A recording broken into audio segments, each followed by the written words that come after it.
It's my pleasure to introduce you to our India panel, a dynamic crew that just came in to speak with you. Moderating is Rajesh, Sawhney, founder of Super Angels of India. In his panel is Anupam, Mittal, founder and CEO of People Group, and Sasha Mirchandani, managing director and founder at Kai Capital. Please welcome them to stage. Hey, thank you.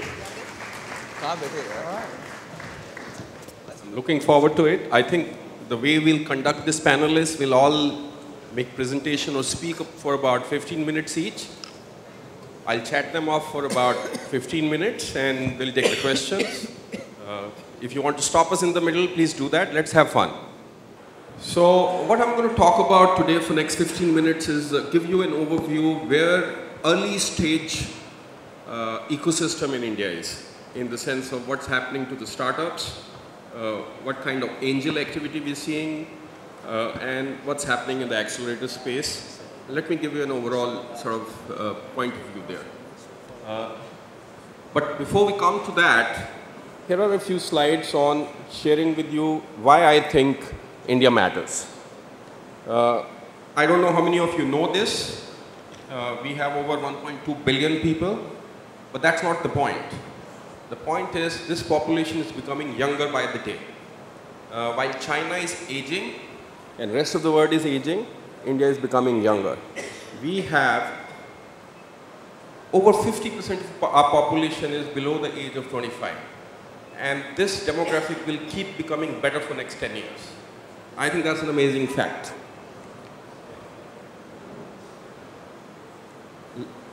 1.2 billion people, but how many consume? The middle class size today in India is over 300 million. This is increasing to 600 million in the next few years. Let's think of mobile. India launched mobile service in 1995. From 1995 to 2005, we added 39 million subscribers. Only 39 million subscribers. But 2005 to 2007, we added over 900 million subscribers. This month, India will become a billion handphone users market in the world. Second largest. And that's the point. We have over 100 million internet users today, but my thesis is, and my prognosis is, that in the next 10 years we'll become the world's largest internet market. We'll add over 1 billion people. In the next 10 years, India will be over 1.5 billion people, and we'll add over 1 billion people who will be using internet, mostly mobile internet. And that's an amazing fact.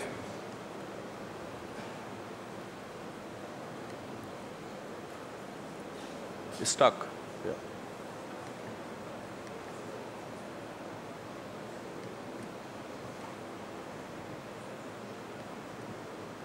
Right. And internet in India is different. It's not going to be landline-based system. It's primarily going to be driven by mobile. In next 3 years alone, we will see 300 million new internet users, and they are primarily coming through mobile, driven by the global tailwind of smartphones, which are now dropping to under $100 price point, but also very extensive rollout of 3G and 4G networks across the country.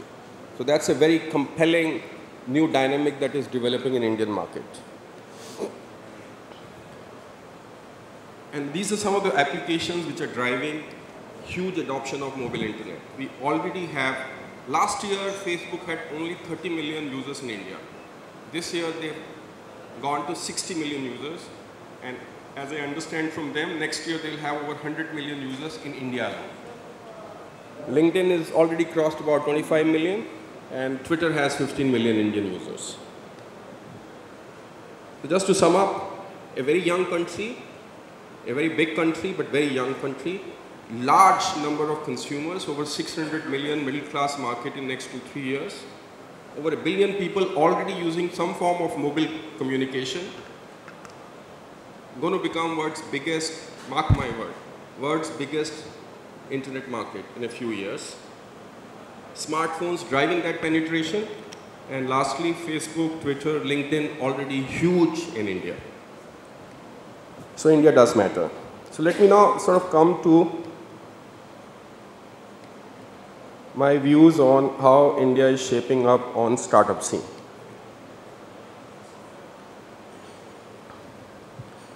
So I had just had a chat with Excel partners a few weeks back, and I was trying to guess and have a sort of understanding from them how many companies they're seeing and how it's changed over the years.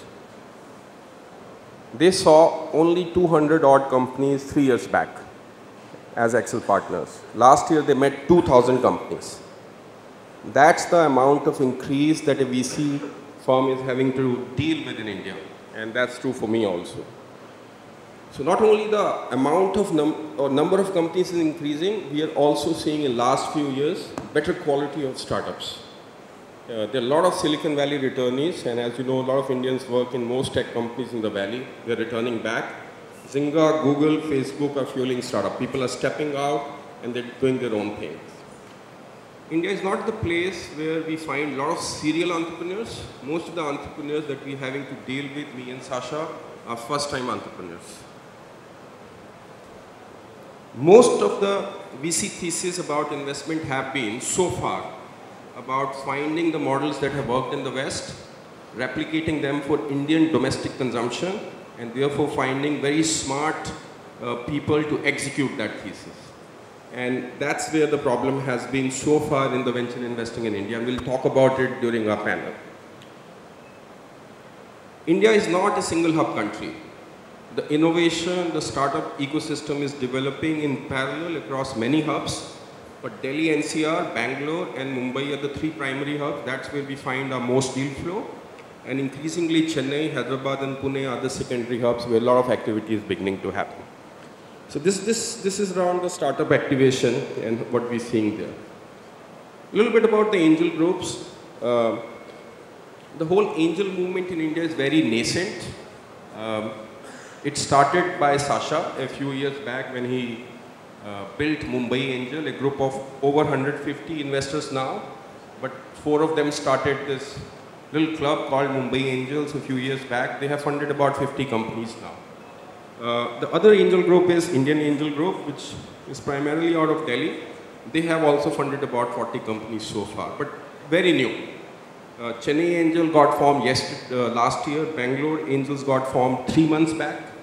And Hyderabad Angels similarly about 6 months back. The whole angel movement, as you can see, is very new. And now we have things like GSF Super Angels, and I'll explain to you what we do, and Harvard Angels, and some nascent efforts to get the crowdfunding going in India, but very new. Last 1 year is also seen, because of the increase in startup activity, it is also seen specialized seed fund. For example, these are the funds which are about $20–25 million funds, and they are domestic Indian funds, but raised with, for example, K has raised some money from overseas LPs, Bloom is raised primarily in India, and Seed Fund is a $55 million fund which is investing in India. So very early evolution of seed funds in India. And also what we see in last 1 year, almost all VCs of the world are in India, but some of them have started to do incubation and seed funding. So again, they're becoming excited about early stage ecosystem. Let me just talk a little bit about incubators, accelerator in India. The incubators started by IITs and IIMs, which are the Institute of Educational Excellence in India, and they become global brand. But they are sort of not really run in a way to push innovation out. They're more run as departments that we also have incubator sort of mindset.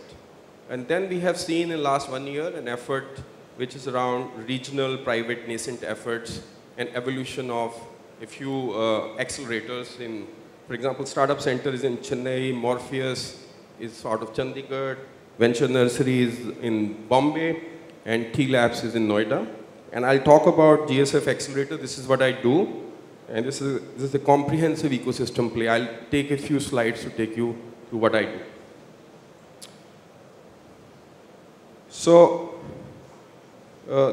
This is something that we launched this year in 3 cities, Delhi, Bombay, Bangalore.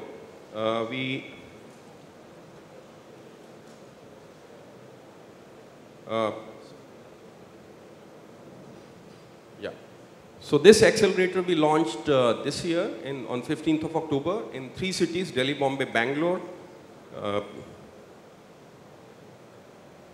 And the program is commenced. We have in this program now 15 startups, 6 in Delhi, 4 in Bombay and 5 in Mumbai, currently undergoing program.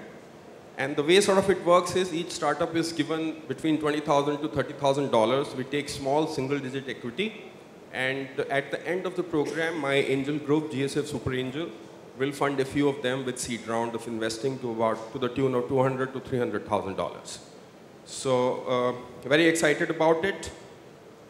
In few ways, this is a very unique accelerator program, not just in India but across the world.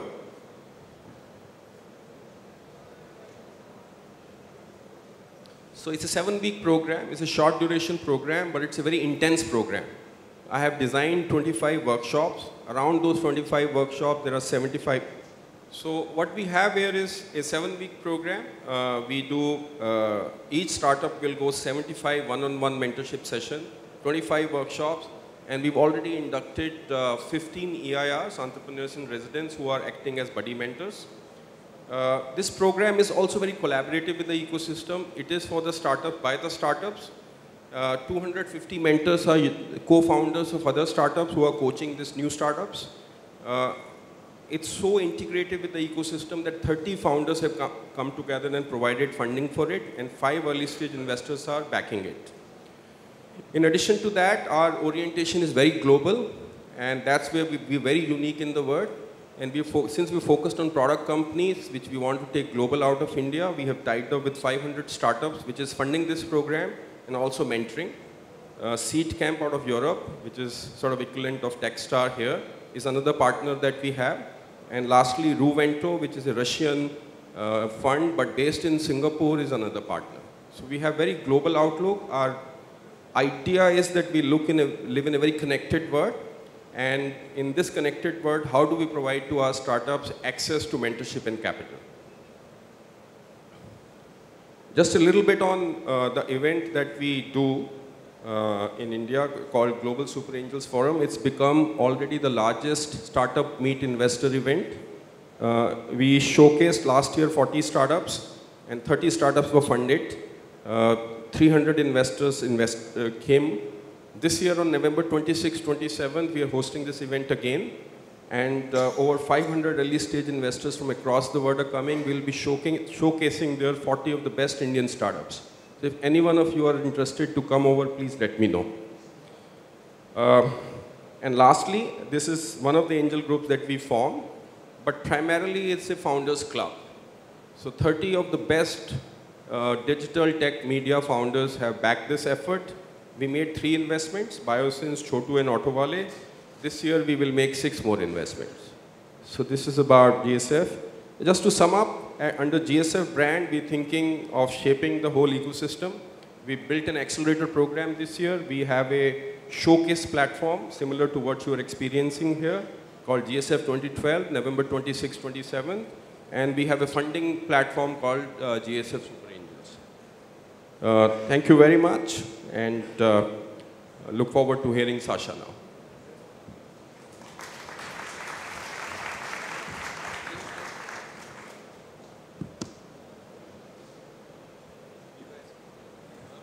Hello? Thank you. Yeah. Can everyone hear me? So, good morning everyone, and thank you for your warm welcome to the lovely country. I've enjoyed the last 2 days here. As Indians, we tend to speak very fast. So if I'm speaking really fast, please put your hands up and slow me down. Or I'm going to finish this presentation in 5 minutes. Okay. So I'm not too good at PowerPoints, but Victoria forced me to put it together. So God bless me. You want to do it? All right. This one? Okay. I'm going to look back and talk. Okay, this is the VC landscape in India, ladies and gentlemen. So if you look at the pyramid, if you look at the bottom, which is growth stage, early, seed, and then angel, India has traditionally had lots of money for growth capital or private equity. In fact, there's a glut of capital available for people who are raising $50 million, $100 million. All the large private equity funds are in India for the last 10 years, being a large domestic market. If you look down, you've got Sequoia, Canaan, Norwest, Matrix. Then in the last 4 or 5 years, the early stage ecosystem started coming together. So you had funds like Nexus, which is an Indian-grown fund, $500 million under management, Inventus. But you also had large US funds like IDCEE, Sequoia, etc. that came into the market. And it's only been the last 2 years that seed funds have started coming to the Indian market. So if you see seed funds like mine or Bloom Ventures, Your Nest, all this has come only in the last 1 year. And then if you look at the top, as Rajesh mentioned in his talk, the angel clubs, nothing existed in India till about the end of 2006 when I started the Mumbai Angels along with a friend of mine, Prashant, who's unfortunately not here. So the ecosystem is now slowly falling into place in our community.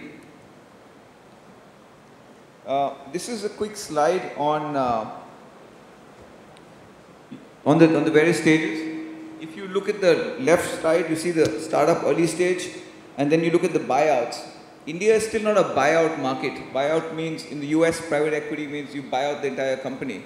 Indian entrepreneurs are not selling their companies at the pace that US companies are. That's something that will happen in the next 5 or 6 years, maybe 10 years. You got growth capital. India is primarily a growth capital market. Checks from 10 to 25 million are prevalent. Lots of the funds are writing those checks between 10 and 25 million. You then go down to the growth capital public markets. This is PIPE deals, which is investments in public companies directly. There are lots of new funds that have come up doing that as well. And then what we're talking about here is the startup early stage ecosystem, which in my view is growing at the fastest pace among all the categories of investment in India. Now, what are the drivers? So I put a couple of sectors together.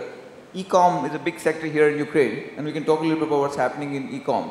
The e-com ecosystem took off in India about maybe 2 or 3 years back, and like everything else, there was a pile-in of capital. Everybody jumped into the e-com ecosystem, and large amounts of venture money has gone into e-com in the last 3 or 4 years. Most funds have exposed about at least $30–40 million each into these companies.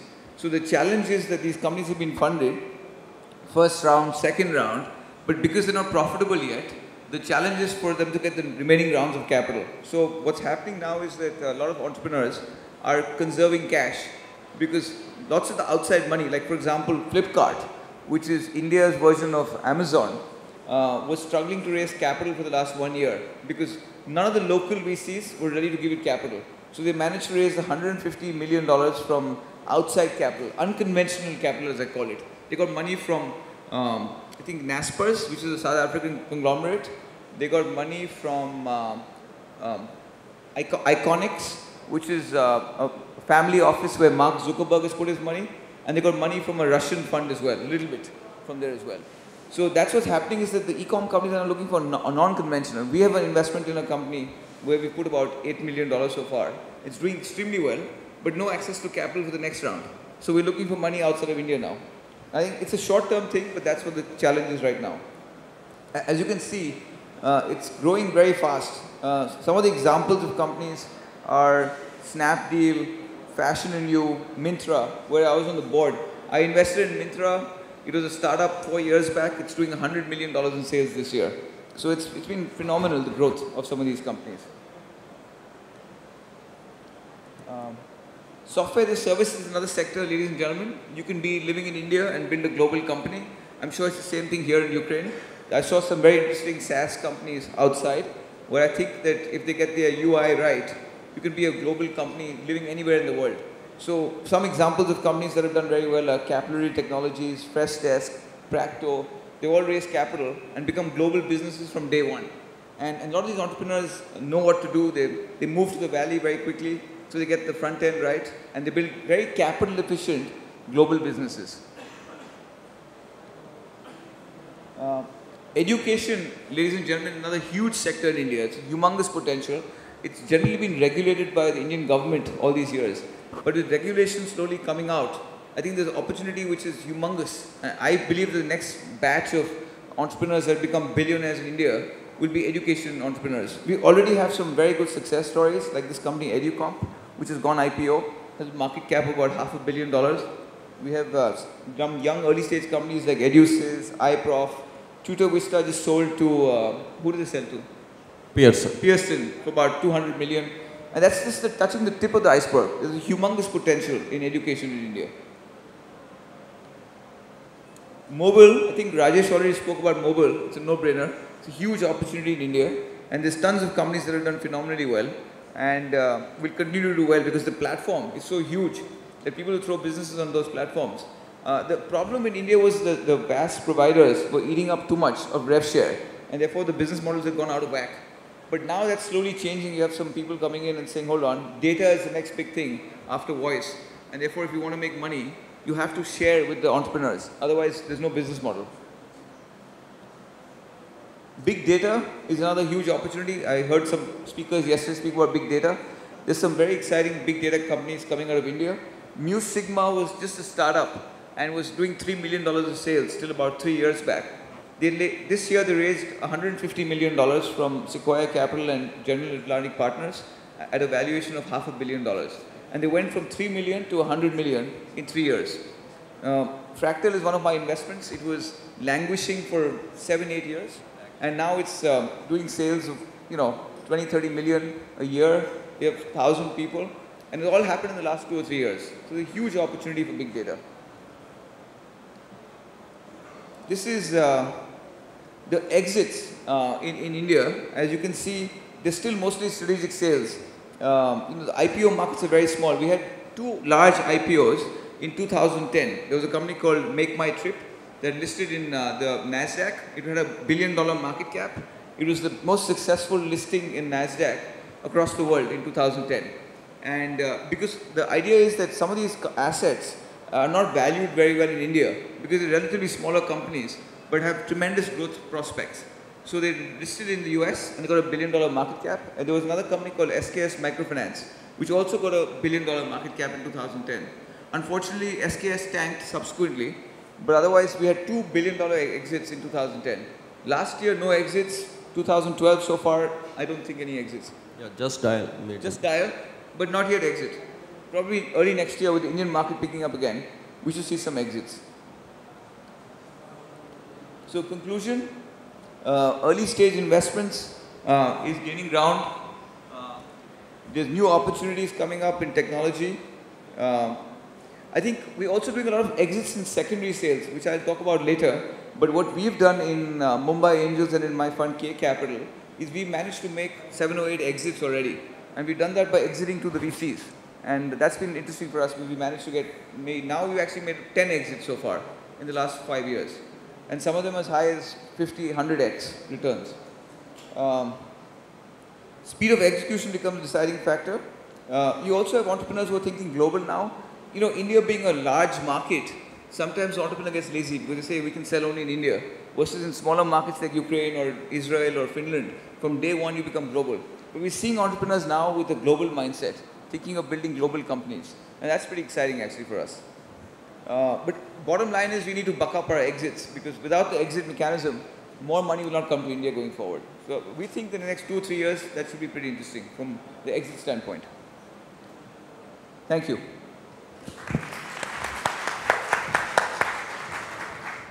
Anupam. Morning. You guys look asleep.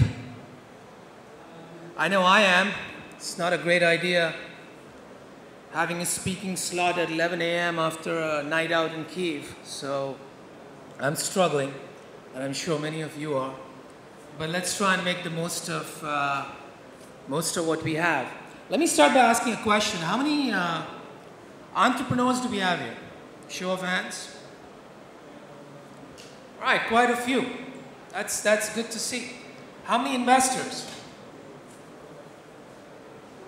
Not that many, but there's a couple here, so they add to the mix. And how many bankers? Good, because I have nothing to say to you. So I'm glad it's mostly entrepreneurs and investors. But, so I've called my presentation India, etc. I'm going to try to give you some perspective from an entrepreneur and an investor, and hopefully learn a little bit from you guys.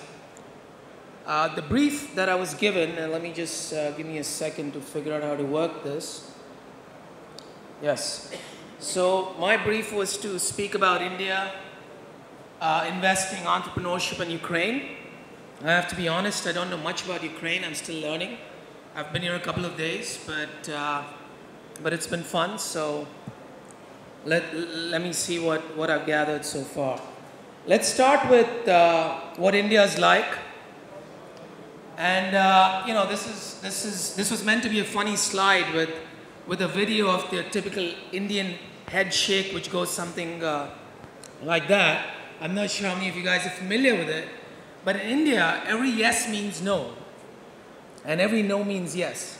So it's never quite what you see, and I wanted to establish that right up front because in a lot of ways that captures a lot of things about the country. Again, I had to improvise this morning because you know, the video wasn't playing, so you'll have to make do with this. But let's see. Okay, so 1.2 billion people. I think Rajesh mentioned that, and that's a very large population. Multiple religions. We are a very polytheistic society, and we've got all the religions in the world in the country that coexist very peacefully, I might add.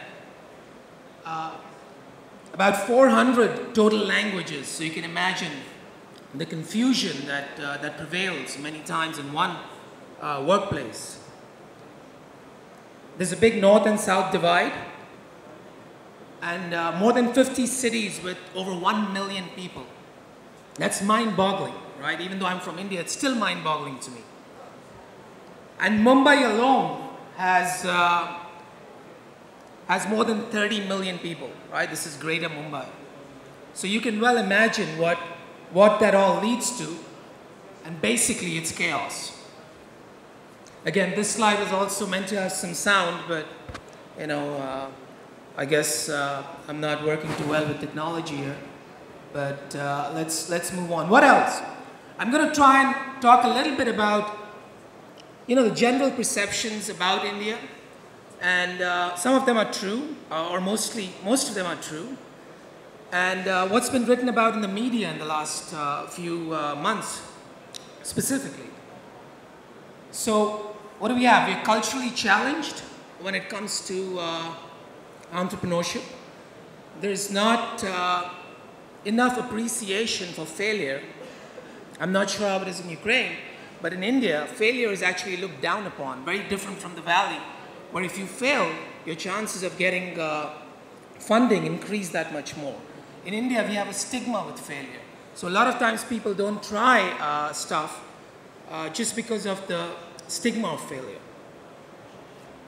Talent is scarce. We've got 1.2 billion people, but often hiring a CTO or a CFO could end up taking 2 years.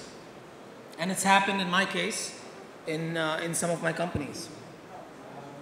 Communication is an issue with 400 languages and such, you know, people with such different backgrounds. It often gets very hard to get your point across. Inefficiency is high. You know, we're a very bureaucratic ecosystem or society. And so, you know, it takes very long to get things done.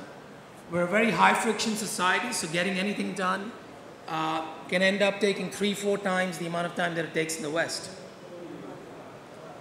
Physical infra is non-existent. You know, we hear a lot about that in Western media, and it's absolutely true. We're making small strides, but I think there's still a long way to go. Consumers are highly value conscious, and you know, the value of each consumer in India, even though we have 1.2 billion people, is a fraction of what it is in the West. So collectively, we sometimes end up with very small markets. red tape and corruption are pervasive. This has been all over the news, and it is true to a certain extent. However, there's another angle to all these aspects, and let me try to put some color on that. Chaos, as you know, equals opportunity. And our chaotic country actually is showing us that every industry, every segment, every market is, you know, is new, is an opportunity waiting to be explored. Multiplicity are backgrounds that are very varied. It leads to creativity. In my companies that I run, I see that very often. People from various different backgrounds bring very different perspectives. And so, so in a sense, this turns out to be a blessing. Culturally challenged, but internet enabled. What I mean is, while failure is a stigma, Indians today have access to the best of the world through the internet, just like you guys here. And their role models are guys who've succeeded in the West and have failed several times. So we're addressing the cultural challenges by being plugged into a different culture that actually promotes failure, appreciates, or even celebrates failure.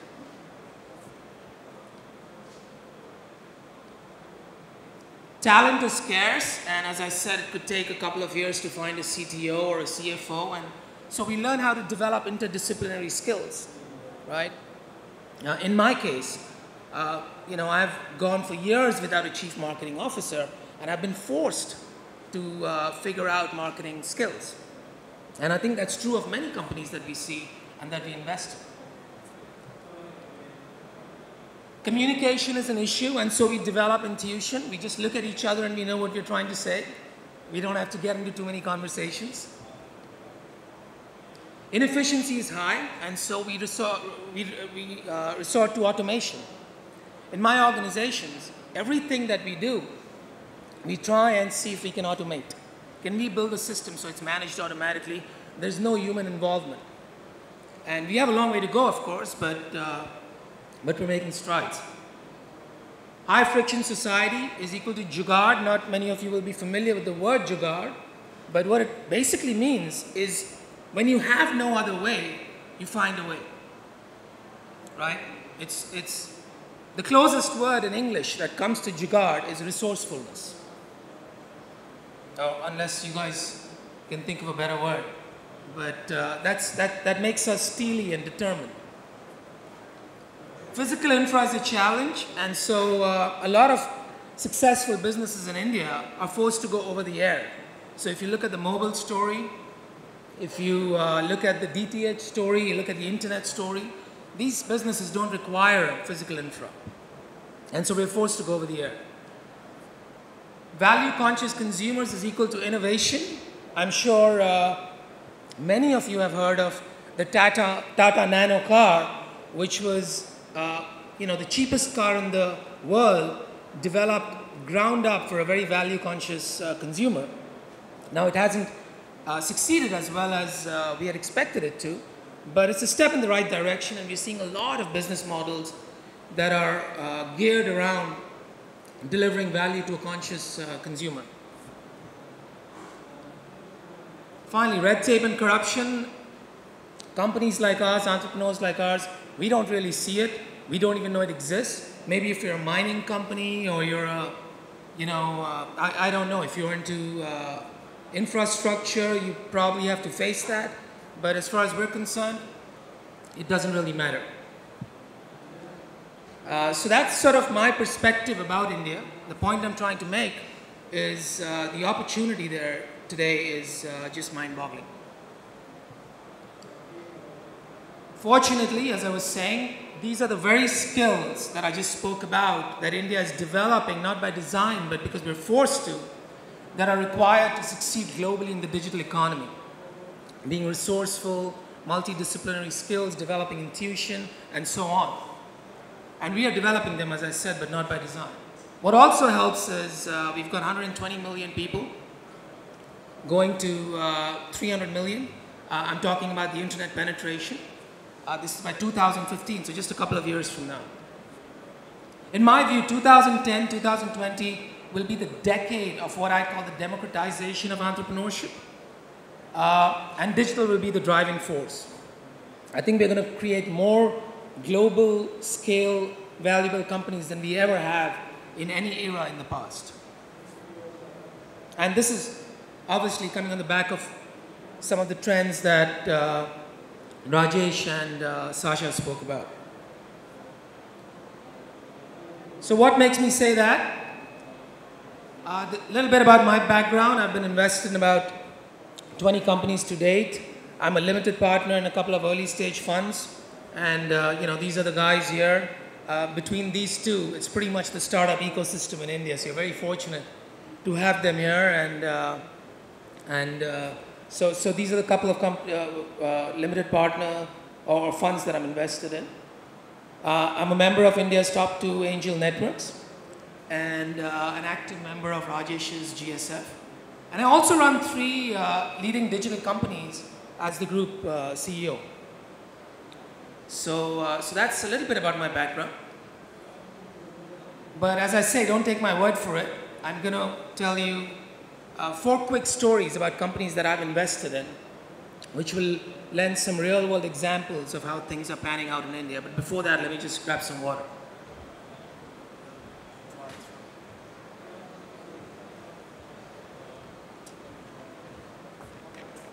So let's start with a company called Dhruva. Dhruva is a cloud storage company which was founded only about 3 years back, and I'm fortunate to be invested in it. It's a global product play. It's SaaS storage or cloud storage, which has clients such as NASA and some of the top Fortune 500 companies. And all of this coming out of India. So I just wanted to share that there's real product, global product companies being built in India. The other is Sapiens. Now this is a very, very innovative, transformative company. Productivity management is a big issue in the knowledge economy. When we look west in the valley, there's a lot of talk about hiring the brightest and the best so you don't have to manage their productivity. They're highly motivated by themselves and so on. But frankly, that's for some fortunate companies. For most of us, we struggle with trying to manage productivity of our employees. And Sapiens is a global product that does exactly that. It helps employees measure their own productivity and in the process transform efficiency in the workplace. Ola Cabs is basically, if you're familiar with Uber in the valley, it's along those lines. It's growing 100% month on month. We do about 2,000 orders a day, and we're only in 2 cities in India. So that gives you some sense of the scale in India currently. And finally, Interactive Avenues, that's a digital agency, which is today the largest in the country. And the reason I mention it is because it's going against every creative agency in the world that is in India already for the last several years and competing with them very, very successfully, much larger than them. Just to give you a sense of the entrepreneurship abilities in the country.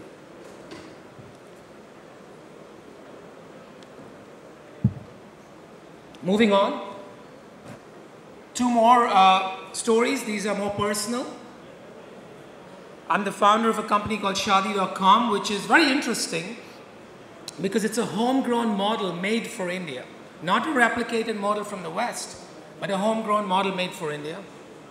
Believe it or not, it's a site where people come together to find a life partner. Not to date, but to find somebody to marry. There are parents who sign up. There are people looking themselves. And it's a very, very interesting model and probably one of the only ones in the world. We've got 20 million members to date, 2 million matches. So there's 2 million people going around in the world who found their life partners because of Shaadi.com. We get 5 million uniques per month. So it's fairly successful. It's a very well-known brand in the country. Then there's Mobango. The reason I mentioned this is because this is again a global product being built out of India. It's a free app store that does over 1 million downloads a day, right? So it figures amongst the top 10 app stores in the world. And over 60% of our audience actually comes from outside of India. So just to give you a sense of, all the global product plays that are happening in the country. Moving on, I was asked to speak about investing in entrepreneurship as well, but given that we've got these experts here, I'm not going to spend too much time on that. Just want to make one point. When I invest, there are 3 things that matter. And while a lot of people speak about these things and, we all talk about them, it's very tough to stay focused on it. People is probably the most critical of them. And if I look back at my investing history, the biggest wins that I've had is when the people or the team has been right, and all my losses have been a result of not having a good team. So to keep myself focused on people, the 3 things that I've learned about investing is basically people, people, people. That's all I really look at, and I'm pretty sure that Rajesh and Sasha will validate as well. That's why your company is called People's Group. That's right. I didn't think of that, but we're called People Group. About entrepreneurship, a couple of things here. I want to talk just very quickly about what I call the vision thing. And the reason is because there's a lot of companies, entrepreneurs that I meet who come up and ask about how to create a vision or how to create a compelling vision. And frankly, when I look at this vision thing, it's a bunch of crock. It's crap, right? Because if you look at the history of entrepreneurship, most successful companies had no vision. There were 2 guys trying to solve a simple problem. Let's take Yahoo, you take Google, take YouTube. 2 guys trying to solve a very simple problem, and the market turned out to be large enough. There were enough people who wanted the same solution. So when I have, when I see investors asking entrepreneurs, what is your grand vision? I think visions are best fitted retroactively and, look back and say, yes, 10 years back I had this grand vision. But when you start out, nobody has a clue. Perseverance above all, IQ and, things like that, frankly, I don't care about. I don't consider myself a very intelligent person, but I know that I've got perseverance. And I see that in a lot of entrepreneurs that I've invested in. If you can just stay your ground for a few years or through the tough times, the opportunities will come. And finally, execution is what counts. We speak a lot about ideas. There's a lot of importance given to ideas. I think that's important. But without execution, really, there is no value in ideas. So that's what I've learned about entrepreneurship. Just a quick check. How much time do I have? Your time is up. My time's up. All right, so we'll breeze through the rest. What I've learned about Ukraine. Scrappy entrepreneurs, much like India, which is good. Great talent. And when I say talent, I know what you guys are thinking. And I'm talking about engineers. So get your minds out of the gutter. Strong ties to the valley, which was very surprising to see, but very welcome. Global thinking emerging. I've met some really interesting companies who are thinking of global product plays, which is very interesting. And early indications of a vibrant ecosystem. I think you still need to get the exit story right, but there is strong indications that this will have a very vibrant internet ecosystem. What else? Let's see. My geography is really bad, but I finally figured out where Ukraine is on the map. So you got to give me points for that. I can order my vodka. You can see, this morning's been tough for me. And finally, you guys really know how to put on a great show.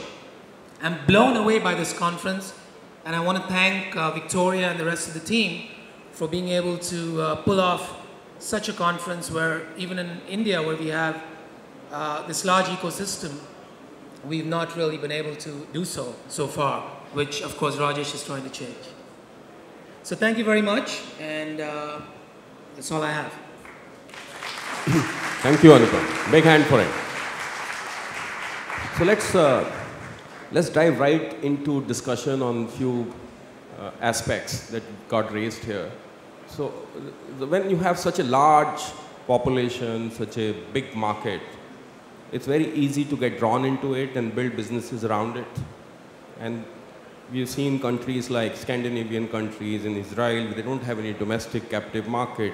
They tend to build large global businesses. And you are on both sides. You have a business that you're building for large domestic Indian population shadi. There cannot be any business in my understanding which is very stereotypically made for India. And then you're also trying to play in the mobile global market. Where do you see bigger opportunity? So I think the bigger opportunity from my perspective, let's kind of break that up in the short term and the long term. I think in the short term, the opportunity is in India. Because as Indians, we understand the Indian consumer. I was talking about intuition, and intuitively, we know what works, what doesn't work. So I think in the short term, the opportunity lies in solving real problems in India. But in the long term, the opportunity is global. And I also say long term because to really compete at a global scale, we need certain skills and certain aspects that we still haven't fully developed in India. For example, a great usability and design sense. Very efficient engineering talent. We have engineering talent, but it's not that efficient as well. Great management teams. Great sort of liquidity, which again is a struggle. So I think those are some of the pieces that will fall in place as we go along. And I would, just to summarize, in the short term, look at India. So Sasha, you went against it.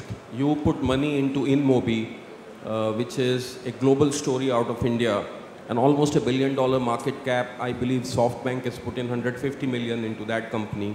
And we struggled with that company in the beginning.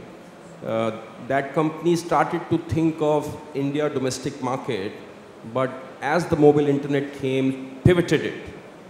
What was that experience? And I'd love to have your views. What's your thesis? Actually, that investment was for the local market. It was a mobile search company. But the entrepreneur, he had one phenomenal trait, and that was speed and flexibility.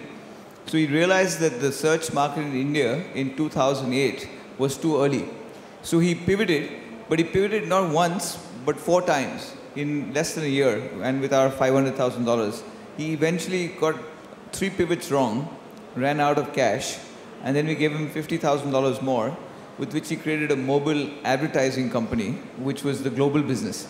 So point being that he was an entrepreneur who thought of the business, and he went where the market was, and he created one of India's largest global businesses, which today is the 2nd largest mobile ad network in the world after Google. And he just raised 200 million from SoftBank. So it was more about the entrepreneur there in that case. So just let me probe a little bit more. Out of your portfolio, how many companies are focused on India, and are you taking bets on some of the companies becoming the next InMobi?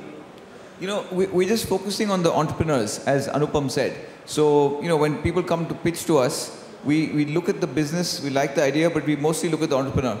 So if the entrepreneur has a global business opportunity, we don't mind, as long as he or she is competent enough to build a global company.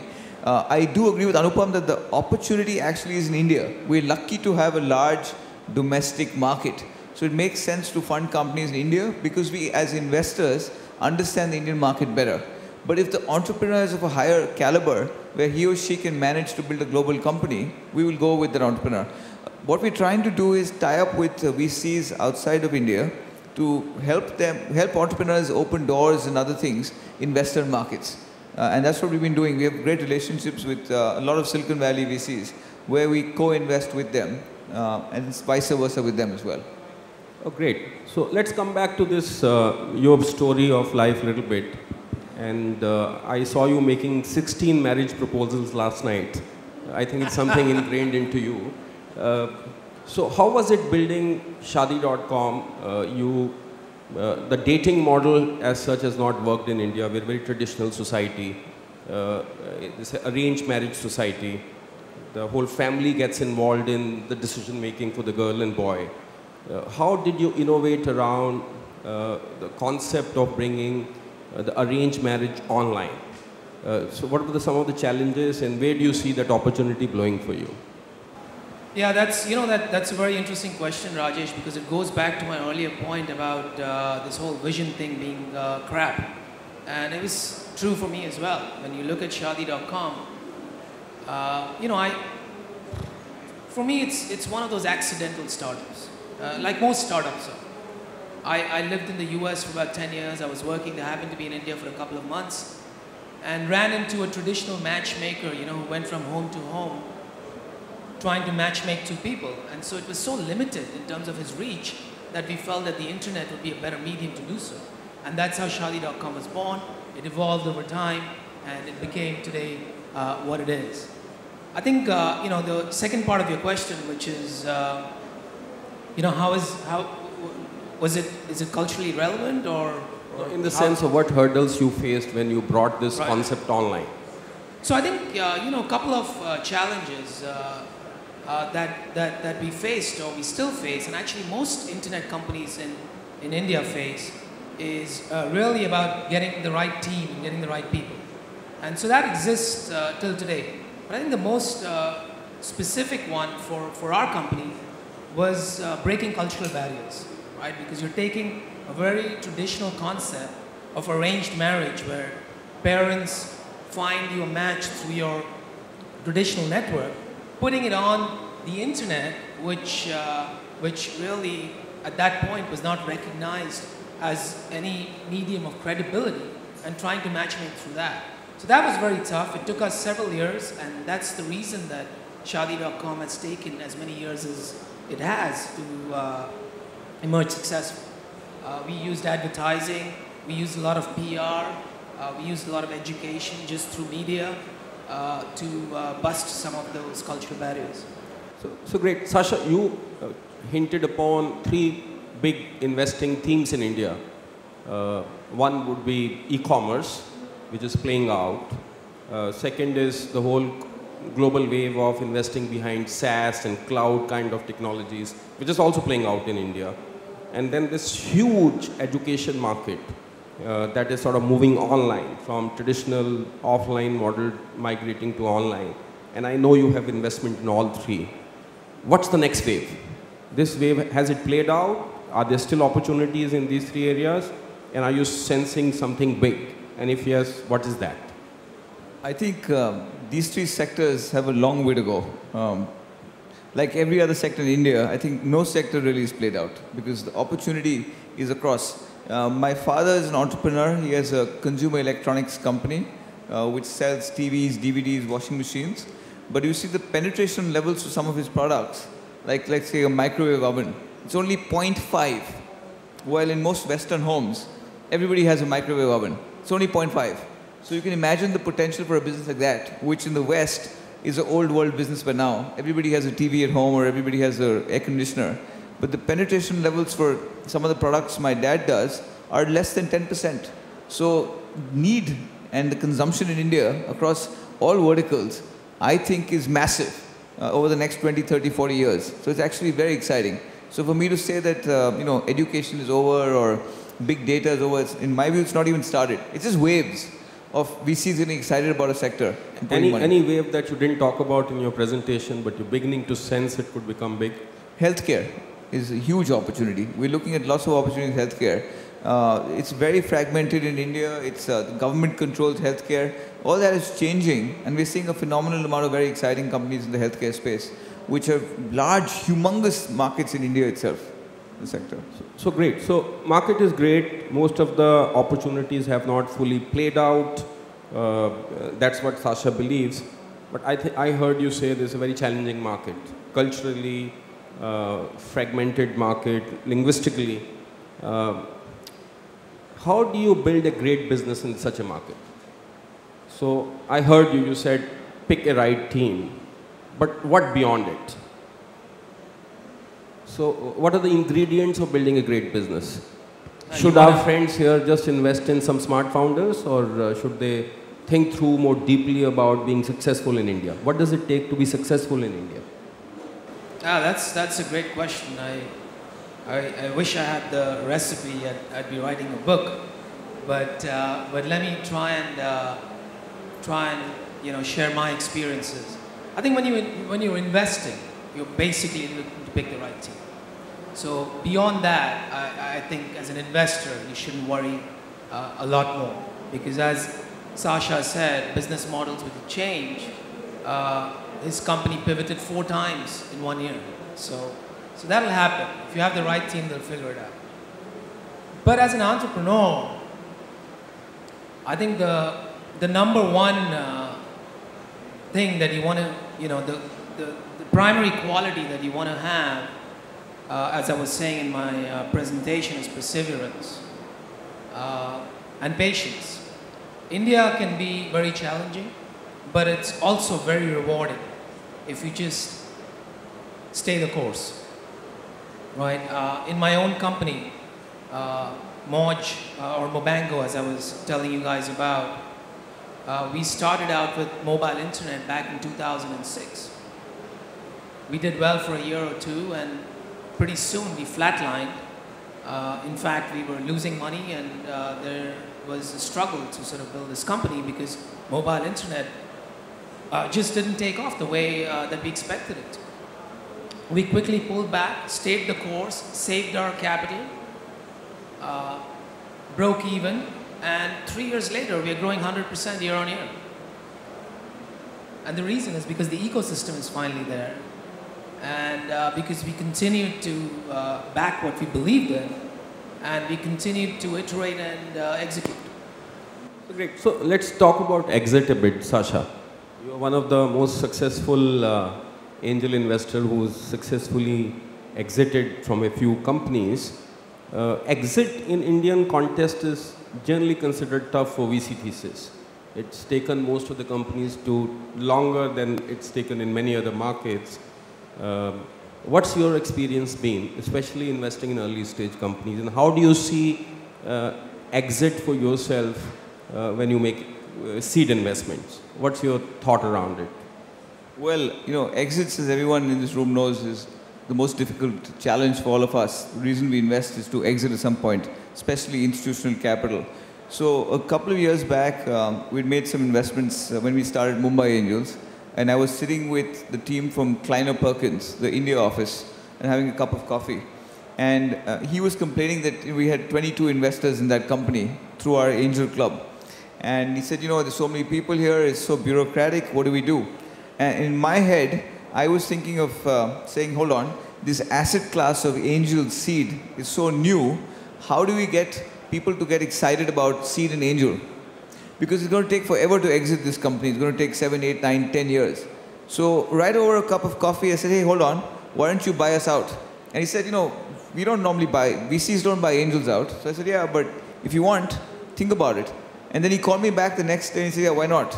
So we did a deal where we got 25 times our money in less than 2 years of being in that company. The minute we did that deal, because Kleiner Perkins was involved in the deal, all the other VCs started waking up and saying, hold on, why can't we do the same? So the Indian market then became the best exit market in the world in the last 5 years, where all the VCs are lining up to buy angels out. And therefore, we've now done 10 deals of 10 exits, anywhere from a 2x to that company now is more than a 200x for us as we speak.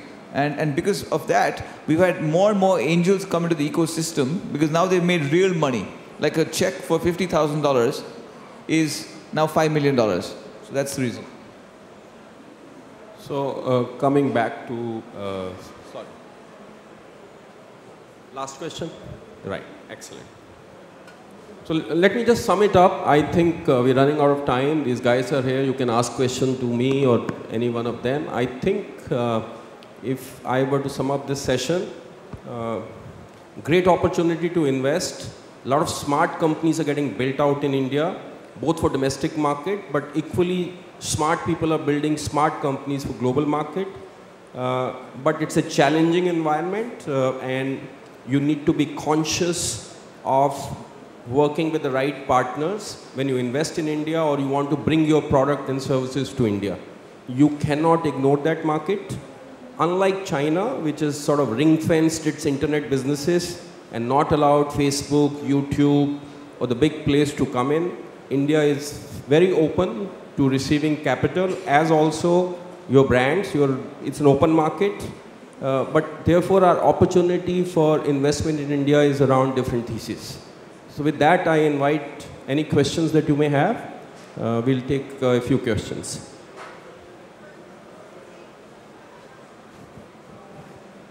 Hi everyone, guys.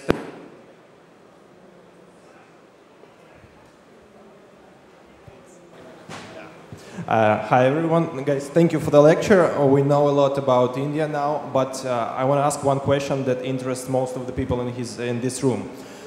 What do you think about Ukraine as a place for your own investments? To put it short, are you ready to invest in Ukraine? Right. So, Sasha, you got the most money, so you start. No, I went outside and met some of the startups, and I was quite impressed with the quality. We'd be happy to invest. Our fund allows us to invest outside of India, but ideally we'd like to co-invest with someone, because otherwise managing that investment sitting in Bombay is very difficult. So we've been trying to meet local VCs, local incubators, form relationships with them, and if that comes out in a positive direction, we'd be happy to make a few investments. So for Anupam, if you have marriageable co-founders, he's very interested. He's looking to bring Shadi.com here. Anupam, what's your thesis? You would invest in Ukraine? You know, as an angel investor, it's a little harder for me personally to take punts on a market that I don't understand culturally as well as economically. So I think the way I would invest in Ukraine or anywhere outside India for that matter would really be on the back of somebody who I trust and believe in. So, you know, I've made some wonderful friends over the last couple of days while I've been here, most of it over drinks. But you know, if one of them sort of told me that he or she were backing a company that was interesting, I would co-invest. But by myself, I probably wouldn't. And for me, in my model of Accelerator build out in India, we are looking to collaborate with different accelerators and early stage seed funds across the world, and I'm very open to collaboration, both to bring capital and companies to India, but also to bring capital and business models from India to this part of the world. So I come here with a very open mind. Next, we have a question from Ihor, who runs an outsourcing company here in Ukraine. Hello. So I'm in the outsourcing business, and I know that India is quite developed in terms of it. Can you describe how outsourcing influenced positively on the startup community and growth? And what's your recommendation for Ukraine? Because Ukraine is also growing in terms of outsourcing. Sasha, you want to address this? You deal with number of outsourcing companies. Actually, the outsourcing industry in India took off not because of the government, but because the government was not involved. And it grew under the radar of the government. You know, we also had a lot of software development parks come up in 1991, 1999, 2000. Also, there was Y2K, as everyone knows Y2K. That was a big inflection point where Western companies panicked and started outsourcing business to Indian companies. And the fourth reason was there's a body called NASSCOM, which is an industry body. So between these four confluences, the outsourcing industry took off. And with the masses of people speaking English in India, became a huge need. So it went from low-end outsourcing, like just BPO stuff like voice and so on and so forth, to high-end outsourcing now, like analytics and so on and so forth, which is now happening. Because just pure English is not good enough. There's a bigger opportunity in India, and therefore we're moving up the value chain. So it's quite exciting now. So India is moving up the value chain, but Indian companies are taking their business model to China, Philippines, and hopefully to Ukraine. I know of TCS, Wipro, Infosys, setting up huge development centers in other countries. And Europe is a focus. And Ukraine, I believe, can play a big part because of your accessibility to the Europe. Okay, but my question is how the outsourcing experience can transform into the startup experience. Like, how did outsourcing help local entrepreneurship in India to grow? So entrepreneurship has grown, but not necessarily in the internet business. We don't get hackers out of Infosys or Wipro or TCS. We're getting our hackers and product people out of Google, Facebook, those kind of companies. Zynga, for example, has a big product and R&D center in India. My personal sense is that outsourcing-oriented people have not driven the internet economy, but perhaps these new age companies are helping us to build the next level of applications on top of great social networks. I think one of the points about outsourcing, though, is important is, I think what outsourcing has done is it's given an appreciation for engineering. So, you know, parents now or kids these days who sort of are studying or, you know, looking for career options, outsourcing has provided a very lucrative avenue, and it's created a pool of engineering talent. And I think that's going to be a big strength because many of them will eventually become startups which build global products. We have time for 2 more questions. Please introduce yourself. Hello, my name is Anatoly. I'd like to ask you about some events in India similar to this one. Do you have something that could be interested not only for ourselves, that you are fan of? What is the best one in India for now? Thank you. I made the next slide. November 26th, 27th, I host an event called Global Super Angels Forum. It's called, go to the website gsfindia.com. We present 40 of the best Indian startups at that event. gsfindia.com. gsfindia.com. Go there, check it out. We'll put more information. It's a 2-day event. It's where the whole early stage ecosystem of India comes. You will see the best of the startups. You will see top 100 founders there. You will see about 400 or 500 investors from across the world. You will see almost all of angel community from India. In addition to that, we have a great organization in India called TIE. They do periodically in different cities, fantastic event. TIECon is something which is a great event. You could go there at different points of time. So if you go to their site, TIE, you search that, you will find the schedule of their events for the next year. One last question. Is anyone on Shadi.com? Who of the 20 million are outside of India on Shadi.com?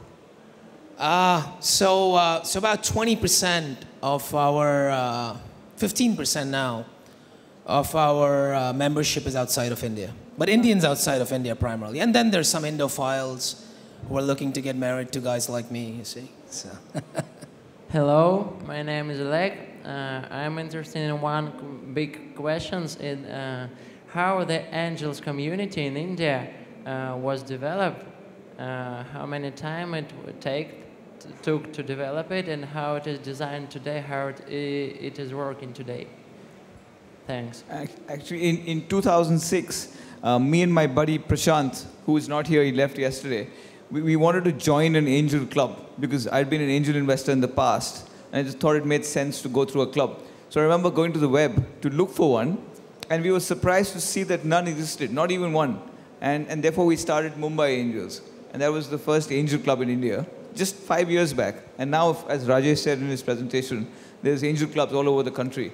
But in 2006, just 5 years back, there was none. So it's very, very new. The formal angel clubs and angel organizations, I would say about still 8 to 10, very regional. And then what we have created is a very focused angel club led by founders like Anupam. So if you took the top 20, 30 founders of the country in the digital tech space, they are funding that effort. I think just one more important point. Informally, angel investing has always existed in India. I remember my dad's time, when he was setting up his businesses, this happened all the time. They'd go to a relative or a friend, and they would invest because they were from the same community or the same city. Thank you very much. It's been fantastic being here. We've loved every bit of our time here. Thank you very much. Yes, thank you. Thank you.